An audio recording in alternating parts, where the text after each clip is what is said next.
सदगुरुवे नमः। ज्ञान उधति और ज्ञान घन सदगुरु शंकर रूप नमो नमो बहुबारही सकल सपूजन हो। श्रद्धेय महान भावों, उत्तम तत्व चिंतैव मध्यम शास्त्र चिंतनम अधमा मंत्र चिंता च तीर्थ ब्रह्म त्या अधमा अधमा तत्व अर्थात तत्व सार वस्तु की चिंता ध्यान उत्तम है, शास्त्र चिंता मध्यम है, अब मंत्र चिंतन मन मंत्र जाप अधम है और तीर्थ भ्रमण अधमा अधम है। अर्थात उत्तम क्या बताया? तत्व मन सार वस्तु की चिंता ध्यान उत्तम है। सार वस्तु क्या है? वह सार वस्तु है जीव आत्मा को परम आत्मा की प्राप्ति कराना, अर्थात सार शब्द की प्राप्ति करना। वही सार वस्तु वह चिंतन करना, उस ज्ञान का चिंतन सदैव रखना यह उत्तम है। और शास्त्र का चिंता करना वो मध्यम है, मंत्र का चिंतन करना अधम है और तीर्थ भ्रमण अधमा अधम है। वो नीचे नीचे फालतू मतलब दिन का जो है भटकना।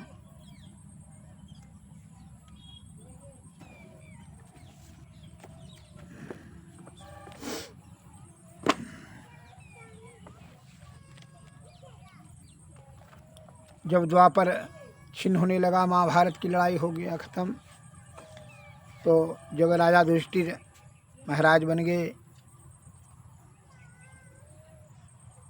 तो अब अंतिम जो है परीक्षित बनेगा राजा का पोता। तो महाभारत काल में पांचों पांडव ने भगवान श्री कृष्ण से कलयुग के बारे में पूछा, चर्चा किया। भगवान यह बताइए कि कलयुग कैसा होगा, कलयुग में मनुष्य कैसे होंगे, उनके विचार कैसे होंगे और उनका कल्याण कैसे होगा। भगवान श्री कृष्ण ने कहा, तुम पांचों भाई वन में जाओ और वहाँ जो कुछ भी दिखे वह आकर के हमको कहो, तुमको कलयुग का प्रभाव बताऊंगा। पांचों भाई दूसरे दिन जो है वन की ओर चले। युधिष्ठिर ने देखा कि एक हाथी के दो सूंड हैं। उनको आश्चर्य हुआ का ठिकाना नहीं रहा कि अर्जुन दूसरी दिशा में जब गया तो वहाँ उसने देखा कि एक पक्षी के पंख पर वेद की रचनाएं लिखी गई है, पर वह मुर्दे मांस खा रहा है। यह भी बहुत आश्चर्य की बात था। भीम तीसरे आश्चर्य देखा कि एक गाय ने बछड़े को जन्म दिया और गाय बछड़े को इतना चाट रही कि वह बछड़ा लहवा लवहान हो रहा है। सहदेव ने अगला आश्चर्य देखा कि 6 भरे कुएं के बीच में एक कुआं है जो बिल्कुल खाली है, जबकि बीच का कुआं सबसे गहरा है। नकुल ने भी एक अद्भुत आश्चर्य देखा। उसने देखा कि पहाड़ के ऊपर से एक शिला लुढ़कती हुई नीचे आ रही है। वह शिला अनेक वृक्षों से टकराती है, अन्य पत्थरों से टकराती है, पर कोई भी उसे रोक नहीं पाता है। अंत में लुढ़कते हुए उस शिला का स्पर्श एक अत्यंत छोटे पौधे से होता है और वह शिला वहीं रुक जाती है। पांचों भाई उन घटनाओं को देख करके बहुत आश्चर्यचकित थे। शाम के समय वे सभी भगवान श्री कृष्ण के निकट पहुँचे और पांचों ने अपना अपना जो आश्चर्यचकित जो देखा था वह बताया। और उसका तब से भगवान श्री कृष्ण ने बताना शुरू किया। युधिष्ठिर ने कहा, देखा कि हाथी दो सूंड वाला, तो इसका तात्पर्य यह है। भगवान श्री कृष्ण ने कहा कि कलयुग में ऐसे दो मुँह वाले लोग राज करेंगे जिनकी कथनी और करनी समानता नहीं होगी। वे बोलेंगे कुछ और करेंगे कुछ और सोचेंगे कुछ। इसका अर्थ यही होता है। अर्जुन ने कहा, देखा कि एक पक्षी के पंख पर वेद की रचनाएं लिखी हैं, पर पक्षी मुर्दे का मांस खा रहा है। इसी प्रकार कलयुग में भी मनुष्य होंगे जो ज्ञानी और पंडित कहलाएंगे। वे देखेंगे कि कौन मर जाए उसका धन मुझे मिल जाए। संस्था के लोग विचारेंगे कि संस्था की संपत्ति मेरे नाम हो जाए। बड़े कहलाने वाले लोगों की दृष्टि भी धन हरने पर ही रहेगी और पर पुरुष स्त्री पर ही ध्यान हमेशा केंद्रित लगाए रखेगा, वह किस तरह उस स्त्री का सुख भोग करें। भीम ने देखा कि गाय बछड़े को इतना चाट रही है कि बछड़ा लौहान हो। कलयुग में भी आदमी अपने बच्चों को इतनी ममता करेगा कि सभी उसको सुख समृद्धि आगे पीछे और बीच सब भविष्य भूत वर्तमान सभी सुख समृद्धि प्राप्त कराने के लिए उसका जो है मोह में बांध करके रखेगा। वो जो वास्तविक में ज्ञान है वह ज्ञान प्राप्त नहीं कर सकेंगे, उसका विकास अवरुद्ध हो जाएगा। कोई साधु बनेंगे तो हजारों लोग दर्शन करेंगे, किंतु अपना बेटा साधु बनेगा तो रोएंगे, बेटे का जीवन बर्बाद हो गया ऐसा बोलेंगे। और जो बेटा लुच्चा लबड़ा होगा व्यर्थ का छल कपट परपंची उसका ही शाबाशी देंगे। सहदेव ने चौथा आश्चर्य देखा कि 6 पानी भरे कुएं के बीच में कुआं था जो सबसे गहरा होने पर भी खाली था। तात्पर्य यह है कि कलयुग में धनाढ़ लोग शादी जन्मोत्सव तथा अन्य अवसरों पर लाखों रुपये खर्च करेंगे, पर पड़ोस में कोई व्यक्ति भूखा प्यासा बीमार होगा उसकी ओर कोई नहीं देखेंगे। लोग मौज मस्ती फैशन और व्यसन में पड़े रहेंगे, पैसे उड़ाएंगे, दूसरे के आंसू पोंछने के लिए रुचि न होगी। यदि किसी की रुचि भी होगी तो वो उस पर कलयुग का प्रभाव नहीं होगा, उस पर भगवान का प्रभाव होगा। 5वां आश्चर्य नकुल ने देखा था कि एक शिला पर्वत की लुढ़की जिससे कि बड़े पत्थर उसे बड़े बड़े पेड़ पौधे उसको नहीं रोक पाया, लेकिन एक छोटा सा पौधा से टकरा कर रुक गया। कलयुग में ऐसे लोगों का मन नीचे गिरेगा, उसका जीवन पतित होगा, उसका पतन 9 संपत्ति रूप शिलाओं से रुकेगा और 9 सत्ता रूप वृक्ष से उसका पतन हरिनाम रूप छोटे से पौधे के पास आकर रुकेगा। अर्थात कलयुग में जो हरिनाम का शरण लेगा उसी का कल्याण होगा। श्री सद्गुरु महाराज की जय। इस प्रकार भगवान श्री कृष्ण ने 5 भाई को वर्णन किया कि कलयुग की स्थिति ऐसी ही होगी। अतः वह और झूठ चोरी नशा हिंसा और बेविचारी में जो है मनुष्य लगे रहेंगे।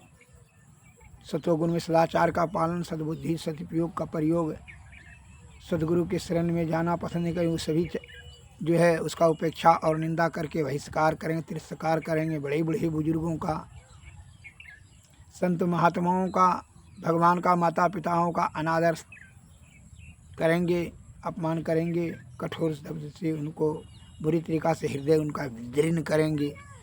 अभी आप देख लीजिए, जो जिसके बारे में जो माता पिता अपना जीवन आयु बल बुद्धि लगाता है उसी की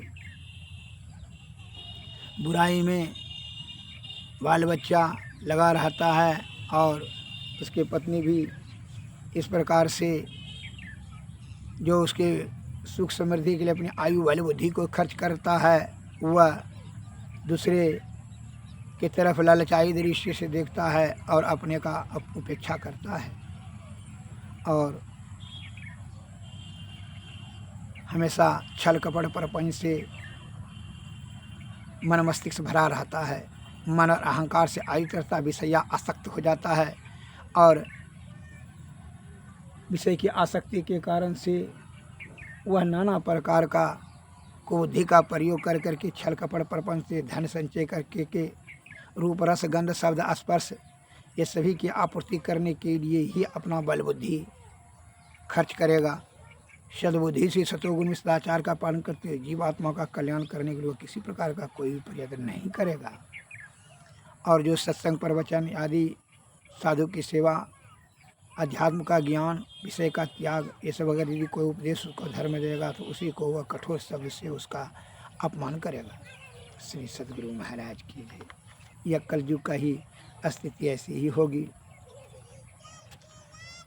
इस प्रकार से भगवान श्री कृष्ण ने अर्जुन के 5 भाइयों के समक्ष कलयुग का बारे में व्याख्या किए। अतः और आज उसका दुष्परिणाम तो आपके समक्ष में है। इसीलिए कहता है, धुबिया जल बिच मरत पियासा, जब में ठाड़ भये नहीं मूरख, अच्छा जल है खासा। धोबिया जल बिच मरत पियास, अपने घट के मर्म न जाने, करे धोबियन के आस। धोबिया जल बिच मरत पियास, छिन में धोबिया रोवे धोवे, छिन में होय उदास। आपे वरै करम की रसरी, आपन गर के फांसा। सचा साबुन ले ही न मूरख है संतन के पास, दाग पुराना छूटत नाही, धोवत 12 मास। धोबिया जल बिच मरत पियास, एक रति को जोरी लगावे, छोड़ दिए भरी मास। कहे कबीर सुनो भाई साधु, आछतयन उफासा। धोबिया जल बिच मरत पियास।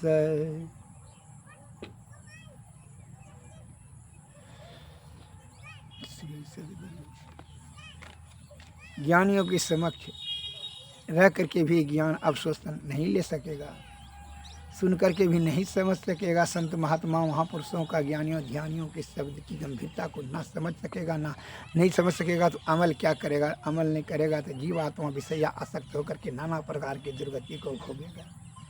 इसमें जरा भी संशय नहीं है। इसलिए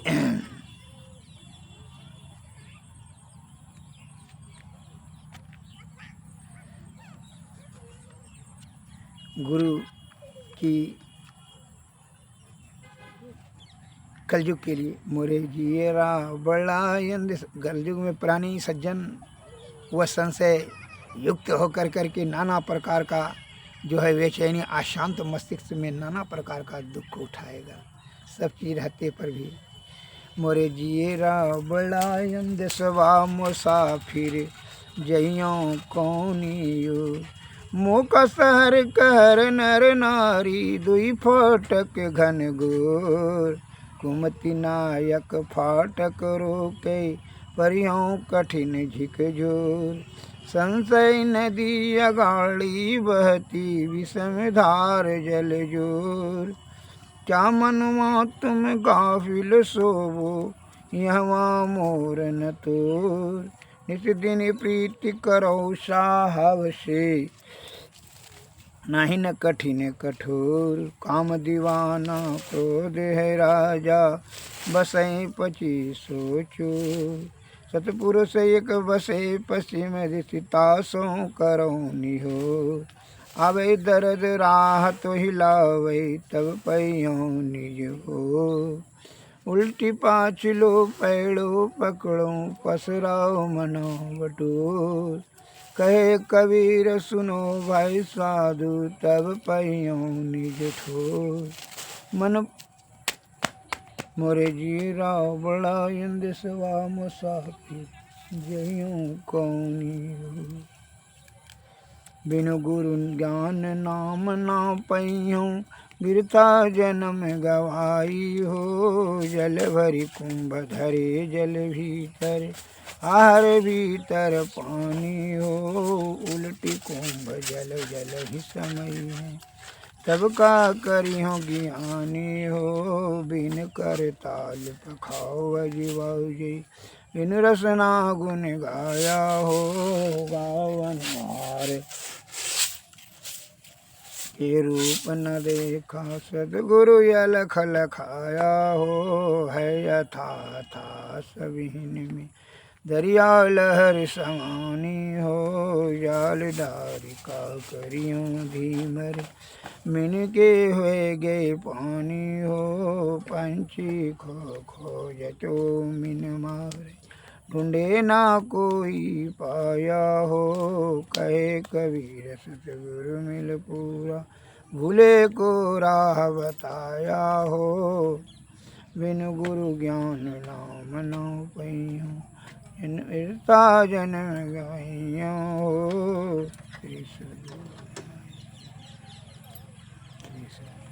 आरती तन मंदिर में कीजिए, श्री जुगल कर सन मुख दीजिए।